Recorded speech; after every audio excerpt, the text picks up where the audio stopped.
Ronaldo versus Messi आउनु साथीहरु हेरौँ आज कसले जित्छ। यदि हजुर रोनाल्डोको फ्यान हो भने भिडियोलाई लाइक र च्यानललाई सब्स्क्राइब गर्नुस्। यदि मेसीको फ्यान हो भने प्यारो कमेन्ट गर्नुस्। र कन्ट्रीको कुरा गर्नु पर्दा रोनाल्डो पोर्चुगलबाट हो भने मेसी चाहिँ अर्जेन्टिनाबाट हो। र दुईजनाको एजको कुरा गर्नु पर्दा रोनाल्डो 38 वर्ष भएका छन् भने मेसी चाहिँ 35 वर्ष भएका छन्।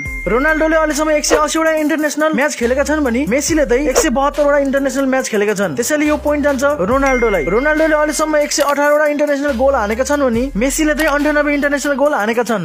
त्यसैले यो पोइन्ट जान्छ फेरि रोनाल्डोलाई। दुईजनाको नेट वर्थको कुरा गर्नु पर्दा फेरि रोनाल्डोको $500 मिलियन छ भने मेसीको चाहिँ $620 मिलियन छ। त्यसैले यो पोइन्ट जान्छ मेसीलाई। दुईजनाको इन्स्टा फलोवरको कुरा गर्नु पर्दा फेरि रोनाल्डोको 547 मिलियन फलोवर छ भने मेसीको चाहिँ 430 मिलियन फलोवर छ। त्यसैले यो पोइन्ट जान्छ फेरि रोनाल्डोलाई। रोनाल्डोले अहिलेसम्म वर्ल्ड कप जितेका छैनन् भने मेसीले चाहिँ जितेका छन्। त्यसैले यो पोइन्ट जान्छ मेसीलाई। Finally winner is both of them.